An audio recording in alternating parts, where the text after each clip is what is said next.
오늘 말씀을 보면 마음이 아픕니다. 사실 압살롬의 쿠데타가 실패로 돌아가고 또 전쟁에서 다윗의 군대가 승리했다는 것을 알리는 두 명의 전령이 오늘 언급이 됩니다. 근데 우리가 어제 묵상한 말씀에서 보면 다윗은 지금 압살롬이 죽는 것을 원치 않지요. 어떻게 아버지가 자기 아들이 죽는 것을 원하겠습니까? 하나님의 마음이 그럴 것입니다. 우리가 생각하는 하나님은 공의로운 하나님이시기 때문에 죄인은 심판받고 지옥에 가는 것이 마땅하다 생각되는 그 말씀, 그 복음의 말씀, 물론 다 맞지요. 하지만 하나님의 마음이 과연 냉정하게 하나님의 백성들, 하나님께서 손수 만드신 인간들이 불의를 행하고 지옥불에 떨어지는 것을 하나님께서 기뻐하실까? 그 생각을 우리가 해봐야 합니다. 물론 하나님께서는 공의로우시고 정의로우시고 거룩하신 하나님이십니다. 죄하고는 어울리지 않으시지요. 하지만 하나님께서 사랑하시는 인간들이 그 죄 가운데 지옥불에 빠지는 것을 하나님께서 즐겨하시고 기뻐하시지 않으십니다. 하나님 마음 아파하십니다. 오늘 우리가 본문 읽은 마지막에 보면 다윗은 압살롬의 죽음의 소식을 듣고 그렇게 마지막에 울면서 내 아들 압살롬아 내 아들 압살롬아 하면서 마음이 찢어지는 것을 우리가 보게 됩니다. 오늘 이 말씀을 통해서 하나님의 마음이 도대체 어떤 마음인지, 그리고 또 우리는 그 복음을 전하는 그 사명을 받은 우리가 어떻게 마음가짐을 가지고 이 일을 감당해야 하는지 한번 살펴보겠습니다. 오늘 다윗의 군대가 승리했다는 것을 알리는 전령이 두 명이 있습니다. 첫 번째가 사독의 아들 아히마아스입니다. 사독의 아들 아히마아스는 우리가 잘 알고 있지요. 왜냐하면 후세의 계획을 예루살렘으로부터 다윗의 진영에게 왔다 갔다 하면서 잘 알렸던 그런 사람입니다. 여러 가지 첩보를 전달했던 사람이지요. 이 아히마아스는 어찌 보면 기쁜 소식을 다윗에게 빨리 전해야 되겠다라고 생각했습니다. 그래서 요압 장군에게 자신이 전령으로 가겠다라고 요청을 했는데 요압 장군이 이렇게 말합니다. 압살롬이 죽었기 때문에 다윗 왕이 너가 소식을 전하는 것, 그 소식에 기뻐하지 않을 것이다. 이렇게 생각을 하고 너 말고 내가 구스 사람을 보내겠다. 이렇게 말합니다. 하지만 아히마아스는요 계속 요압에게 요청을 합니다. 그래서 아히마아스도 전령으로 다윗에게 가게 됩니다. 늦게 출발했습니다. 왜냐하면 요압이 구스 사람을 먼저 보냈기 때문입니다. 하지만 아히마아스가 얼마나 빨리 갔던지 구스 사람보다 더 먼저 다윗에게 도착을 했습니다. 그래서 아히마아스는 다윗 앞에 다윗 군대의 승리 소식을 전했습니다. 그런데 다윗의 반응이 압살롬의 안부를 묻는 것이었습니다.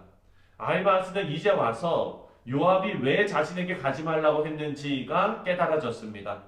그래서 아히마아스는요, 아까 여러분들께서 읽었지만 그 다윗의 질문에 제대로 답하지 않습니다. 그냥 엉뚱하게 그냥 이렇게 얼머부리고 맙니다. 아니 뭐 저쪽에서 그냥 웅성웅성 되는 거는 들었는데 뭔 일인지는 잘 모르겠어요. 이렇게 얘기한 거예요. 그리고 그 뒤에 구스 사람이 도착했습니다. 다윗은 똑같이 압살롬의 안부를 구스 사람에게 물어봅니다.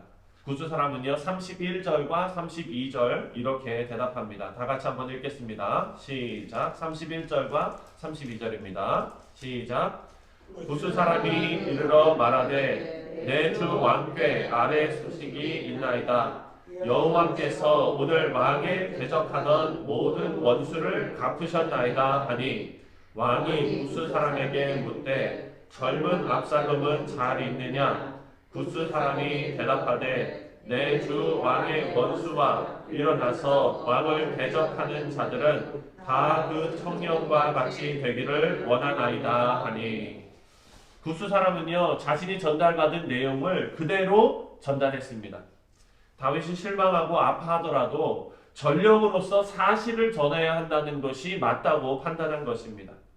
우리는 아히마아스의 입장과 그리고 구스 사람의 입장을 모두 이해합니다.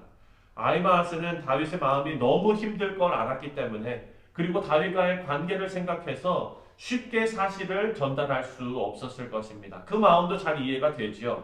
하지만 전령의 임무는 무엇입니까, 여러분? 자기가 판단하고 자기와 그 듣는 사람의 관계를 판단해가지고 그냥 그 사실을 왜곡하면서 슬쩍 이렇게 얘기하는 것이 전령의 임무입니까? 그렇지 않습니다. 구수 사람은요, 그 전령의 임무에 제대로 충실하게 수행을 했습니다. 사랑하는 성도님들, 오늘 이 짧은 이야기를 통해서 하나님께서 저와 여러분에게 맡겨주신 그 사명을 우리가 어떤 자세로 감당해야 하는지 한번 생각해 봤으면 좋겠습니다. 우리에게 맡겨주신 사명이 뭡니까? 바로 복음을 증거하는 그런 삶입니다. 복음을 전하는 삶입니다. 그래서 우리는요, 전령입니다. 전령.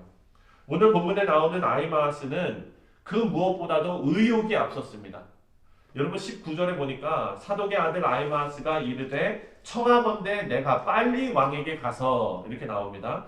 22절에도 또 한 번 사독의 아들 아이마아스가 다시 요압에게 이르되 청하건대 아무쪼록 내가 또한 구스 사람의 뒤를 이어 달려가게 하소서.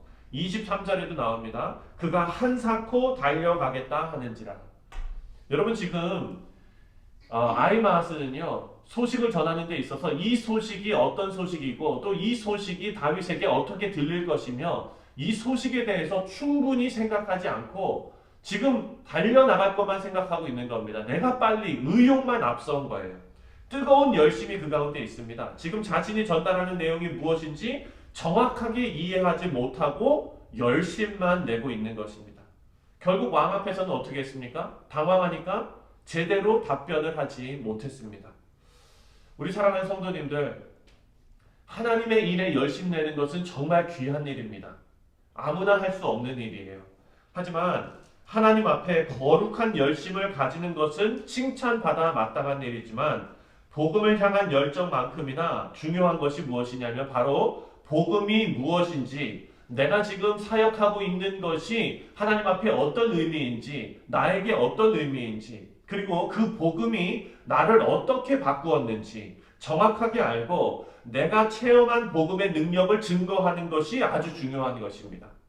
사랑하는 사람들에게 교회 가자고 권면만 하고 예수 믿으라고 우리가 권면을 하는데 열심을 내는데 만약에 그들이 여러분에게 예수 믿으면 뭐가 좋냐고 물어보면 여러분 어떻게 대답하시겠습니까? 감기 걸렸을 때 빨리 나 기도하면 이 정도로 여러분 복음을 어떻게 보면 가치를 낮춰버리는 거예요. 그것은. 예. 그 일이 맞지요. 하나님께서 우리 기도하면 들어주십니다. 하지만 복음이 그게 전부입니까, 여러분? 우리가 기도하면 하나님께서 우리 문제 해결해 주십니다. 하지만 여러분 복음이 그게 전부입니까? 그렇지 않거든요. 하나님께서 우리에게 맡겨주신 이 복음 증거하는 이 일은 우리가 정말 너무나 귀한 일입니다. 하지만 우리가 먼저 그 복음이 우리의 삶에 녹아져야 합니다. 그 복음의 능력이 우리 삶에서 체험되어야 합니다. 그리고 그 복음의 가치가 우리 가운데서 정말로 깨달아져야 합니다. 사실 오늘 본문에 나오는 아이마아스를 우리가 나쁘게 볼 수는 없습니다. 압살롬이 죽은 일을 다윗에게 슬픈 일이지만 이스라엘 전체를 놓고 보았을 때는 반란군이 진압된 일이기 때문에 아주 기쁜 소식이죠. 이거 빨리 전해야 하는 것, 열심으로 전해야 하는 것 맞는 일입니다. 의미 있는 일입니다. 우리가 그 일에 열심 내는 것 분명히 좋은 일인데 지금 제가 말씀드리는 것은 성경이 말하고 있는 것은 그 복음을 우리가 먼저 체험하고 그리고 그 복음의 능력이 우리 가운데 능력을 발휘하고 그 상태에서 우리가 열심으로 복음을 증거해야 될 줄 믿습니다. 아마도 아이마아스가 그토록 안달이 날 정도로 이 소식을 전하고 싶었던 것은 그동안 아이마아스는요 예루살렘과 다윗 진영을 오가면서 수많은 좋은 소식을 그리고 중요한 소식을 전했기 때문입니다. 예루살렘과 다윗 진영을 오가면서 중요한 소식들을 전했는데 27절을 보니까요 27절에 파수꾼이 이르되 내가 보기에는 앞선 사람이 다름질이 사독의 아들 아이마아스의 다름질과 같으니이다 하니 왕이 이르되 그는 좋은 사람이니 좋은 소식을 가져오느니라 하니라. 파수꾼이 멀리서 아이마아스가 달려오는 것을 이렇게 말합니다. 그는 좋은 사람이니 좋은 소식을 가져오니라.